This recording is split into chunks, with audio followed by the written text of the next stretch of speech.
Let's begin by taking the tower out of the case and placing it on the ground. You may need to unlock two knobs on the base, one towards the silver ring and one lower by the slats that connect the legs. These will allow the legs to expand. Sandbags are required to be applied to the base when in use. This is not an option, so we require you to use your sandbags for safety. This is a light tower, and the weight of the tower is not sufficient on its own. Pay attention to the black slats between the yellow legs. You want to line these up to be parallel or even with the ground. This gives you the maximum stability. There are 5 locking points on the base, 2 black knobs that are the tower locks, and 3 yellow collar locks that reinforce these black tower locks. Lock all 5 to secure the tower into position. Now retrieve the robotic motor from your case. Use the mounting pedestal at the bottom to insert at the top of the tubes as such. Below the motor, you will see a ratchet where you twist and then pop the ratchet out, readjust again, and then continue to tighten until fully secure into the top of the tubes. Now find the cable bundle that was included with your unit and locate the yellow T-bar. This represents the top cabling.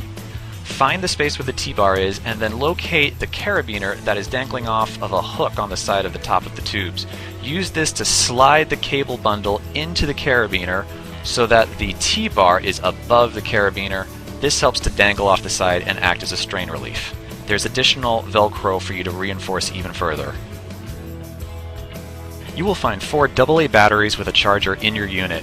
Use these to insert into the robot motor to provide power. With a full charge, they'll go for up to 9 hours.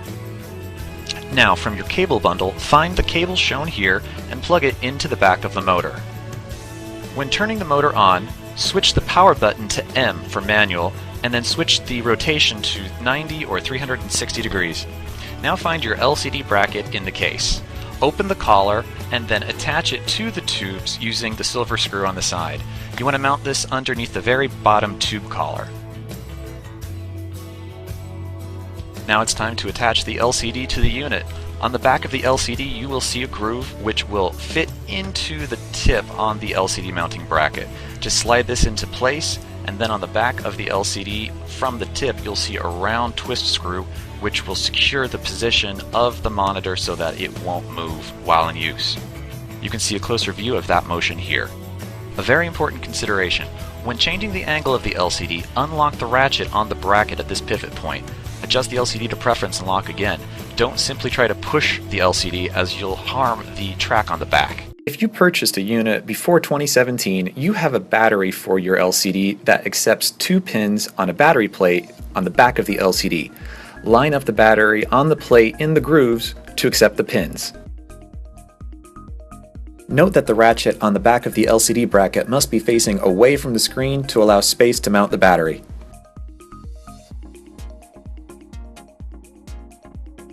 This is the new LCD for 2017 going forward. It uses a different battery system. Note there's a piece of Velcro on the back and there is another one on the battery itself.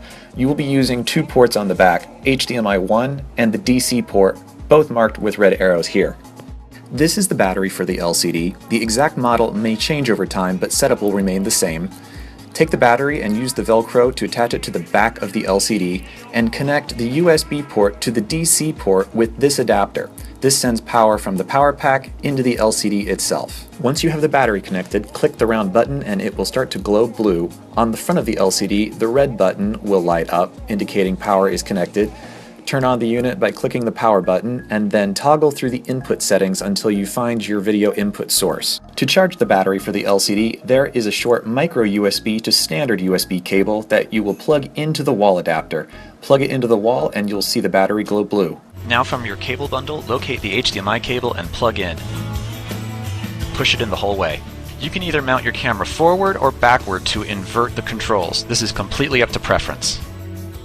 Now going out standard with all towers is the cable strain relief plate. You can see it here. This plate will lock your cables under the camera so that they can't pull on the delicate ports where they connect. You can see you thread one cable in one of these grooves and the other in the other groove. And they will need to be facing in opposite directions so the connecting ports come out on opposite sides of the camera where the ports are available. When the cables are in place, attach your camera on top like this, and then underneath you will screw into the camera to connect tightly using either a screwdriver or even a coin will work. With cables threaded under the camera using the strain relief plate, it will look like this. Now to mount to the top of the motor, find the screw that's inside of the sliding groove, and just note the smaller metal piece will be irrelevant. Locate the smaller hole above the golden screw and then use that to attach to the screw coming out of the motor. Make sure to use this strain relief plate with your assembly. If you do not, it will affect the terms of your electronics warranty.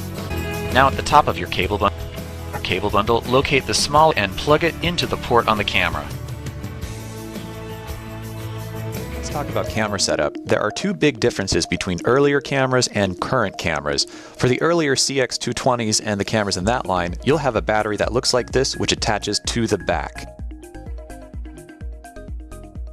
Newer cameras that started shipping in August of 2016 no longer have a battery slot in the back of the camera. They have a fixed shell now, and you have to plug into an external battery via the USB cord in the hand strap. You can see an image of the battery we're shipping now, although we have also shipped a white one previously. Either connect in the same way. You can connect the battery to the top of the high-pod tubes via one of the brass screws as pictured here. Also take note, the cable and remote setups will vary whether you have a camera with a battery in the back physically connected to the camera or whether you're using this external battery pack connected by USB. We will flip back and forth between the two cable and camera setups. One final note about the current USB power pack style battery, you will need to run an extension cable, which is a USB female on one end that plugs into the camera's USB cable in the handle strap to the standard USB port that is in the power pack battery. This is how you run power from the battery to the camera. You will need to click the button that is on the side of the battery so that it turns on and you will see the blue lights flash. Otherwise, the battery will lay dormant and not power the camera. This is important so that you don't accidentally draw power from the small internal battery in the camera. When plugging into the larger power pack, plug the USB cord into the port that says 2.4A. Otherwise, if you plug into the smaller of the voltage out ports, it will give you an error message on the camera saying the accessory cannot be used. Now let's go back to the cameras that have a battery physically plugged into the back of them. A lot of people have been confused about how to charge those batteries. What you do is you leave the battery in the back of the camera and plug in that camera to a USB power source. This can either be a computer or a wall adapter with a USB. This is how you charge that battery. To charge the USB power pack style battery, there is a micro USB power cable similar to the one for the LCD included in the kit, and you plug that into either the wall adapter or to a USB port that is on a computer to charge. You'll see the blue lights light up until 4 of them are fully lit to indicate 100% charge. Now let's talk camera remotes. You'll have one of the following: the Sony Silver remote, the Vivitar, or the VariZoom. These 3 remotes set up the same way. A new remote, the black Sony, has also started going out, and that has a different setup. We'll come back to that later. Different remotes have gone out over the years with different cameras. You can see this remote, the Silver Sony, has been shipping from 2010 until about mid-2015. To mount this to the handle, open up the plastic clip in the back and attach it to the plate coming out of the handle. The Vivitar remote shipped from 2014 through 2015. It has a clip on the back that, if you open, will attach to the same plate coming out of the handle. The VariZoom remote was introduced in 2015. It has 2 screws in the back which hold a metal plate into position across the back of the remote. Open up those screws enough to create a gap and then slide the remote onto the same plate on the handle. Tighten the screws to hold the remote in place. Find the Sony multi-port cable, which looks like this, and plug it into the camera. Then at the back of this cable you will insert a D cable, which is now a D pigtail. It looks like this. There's a stereo jack on the opposite end and a D-shaped head that plugs into the female D-shaped port on the multi-cable. It's highly likely that instead of the D pigtail, you have this version with the full RCA cables as well. Disregard the red, yellow, and white cable and focus on the black cable with the stereo plug. This is the only one that is used. Your setup should look like this at this point. Now from your cable bundle, find the long, skinny black cable with a silver female tip at the end of it. This will be connected to the stereo jack that was on the end of the D pigtail. At the bottom of the tower, for the Silver Sony, Vivitar, and VariZoom remotes, you will have a 3-pin connector. Plug that into your long, skinny Lank cable. That finishes the remote setup for cameras with a battery physically in the back of them. Now, for those of you using the black Sony remote, this is your setup.